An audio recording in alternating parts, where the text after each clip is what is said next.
There once was a man named Bhenji.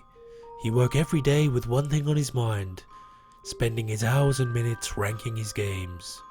He didn't care whether they were long or short, easy or hard.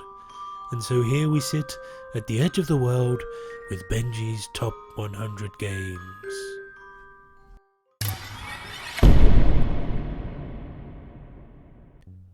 Warhammer Underworlds. We're getting down to it now, ladies and gents. The absolute top dogs of my list. Every game I've liked and loved up to this point, but we're now getting into indispensable territory. And what better way to illustrate my diverse tastes but with a hybrid miniature skirmish board game. This is a game set in the Warhammer world that is more likely to turn miniature wargamers onto board games more than the other way round. But either way, it's a fantastic meld of both worlds. And with hexes. Oh my god, you beautiful little hexes. This game didn't actually bowl me over initially, but then when I readjusted my expectations and stopped trying to compare it to either genre, I realised it's just a delightfully tactical skirmish based game that doesn't come close to outstaying its welcome.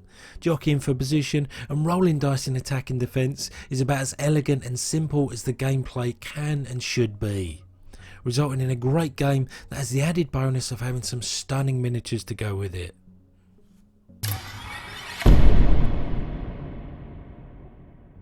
Blood Rage, Vikings, Valhalla and Ragnarok, the 3 V's of victory. Seriously, why isn't it Ragnarok? It would have been way cooler an intro that way.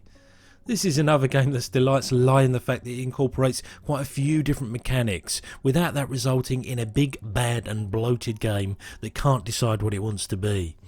Starting off as area control, where you look to land grab your way to increasing your power and standing before the pillaging starts, and this is where the drafting in between the 3 ages of the game comes to the fore. Because the cards you draft are either going to help you out in battle or give you objectives to get you more points. Once it kicks off, the lines between winning or losing are meshed together, because a glorious battle is what the game wants, and for those warriors that reach Valhalla, they will be remembered in song and ultimately points. A next step gateway game is probably the biggest compliment you can give this winning title.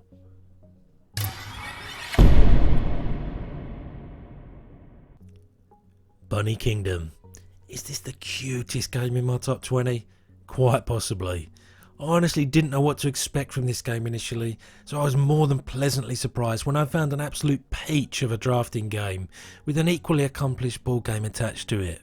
In the drafting phase, you're either picking spaces on the X and Y board to occupy, obtaining special resources to help increase the value of your territories, or gaining treasure that will help your endgame score. I'm not sure there's a drafting experience in a board game that I enjoy more than this, and when you add the territory building and forward planning required to be good at this game into the mix, it's just a delightfully accessible game to get to the table. I would say don't be put off by its childlike theme. Trust me when I say there is a rich and rewarding game in the box here, and one I'm proud is in my top 20.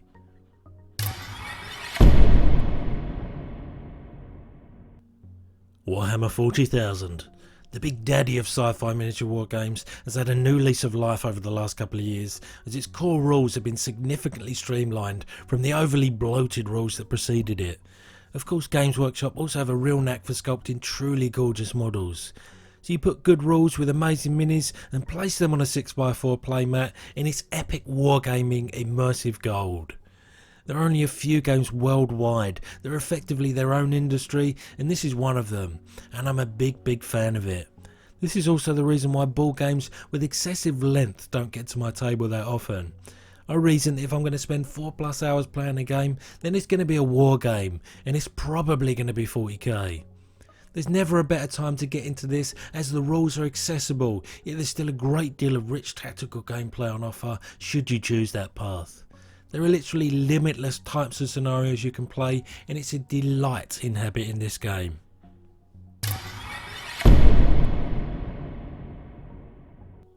Lord of the Rings, the card game.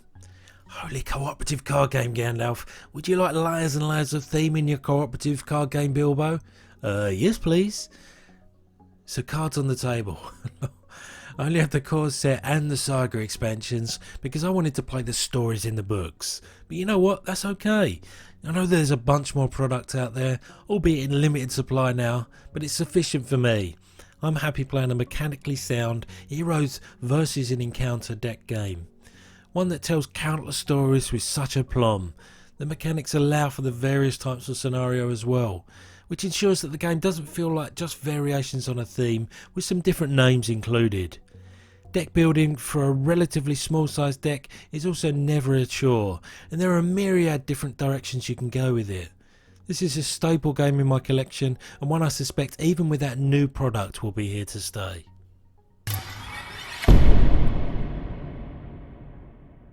Roleplayer. Part of the appeal of Dungeons & Dragons is creating your character, rolling for your base stats and then letting your character grow around it. Roleplayer takes this concept and moulds it into a dice placement game. You've got everything you need here, from strength down to charisma, alignment through to class, and just for some cherry, you get weapons and armour that influence the standing of your character.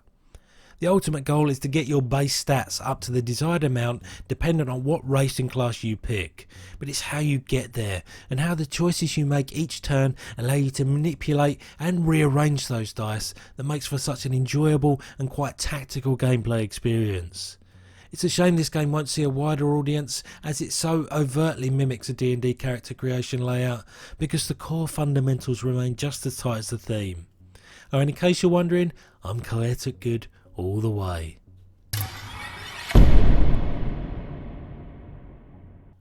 Raiders of the North Sea. How can something so simple be so refreshing? Raiders takes the conventional worker placement idea where you place a worker and something happens, and adds a little twist to proceedings. Are you ready for this? Here you place a worker and something happens, and then you take a worker from somewhere else and something else happens. Oh my god! Seriously though, sometimes all it takes is just a little seasoning to spice up a mechanic that's seen a few too many winters. The progression of the game sees you quite naturally meandering up the board as well, spending the early game in town building up your forces before venturing out to the easily conquered local villages and finally tackling the more fortified towns in the far north. I don't know, the game just ticks a lot of boxes for me. Great theme, interesting mechanics, varying objectives. It's just a fantastic achievement for the worker placement genre.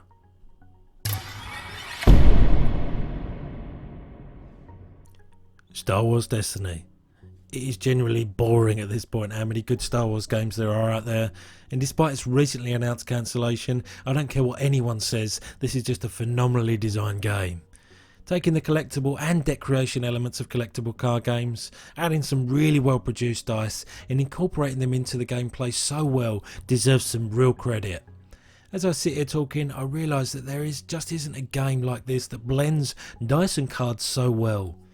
Part of me is glad that the game's been cancelled because it means this is now complete for me.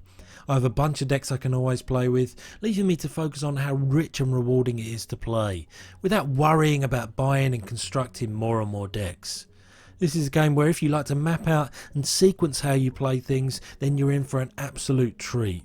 Yes, you can action cheat, but minor balancing niggles aside, I personally feel that this is an all-time classic game.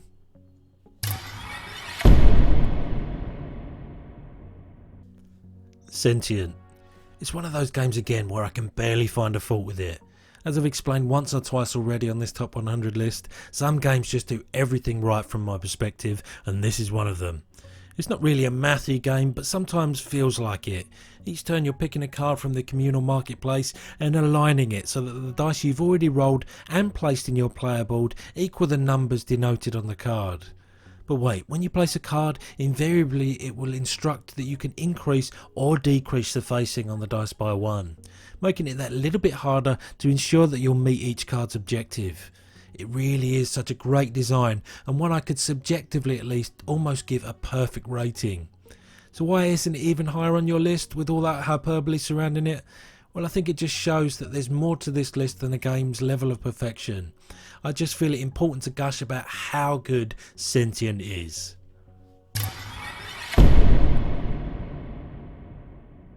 Marvel Champions, the card game.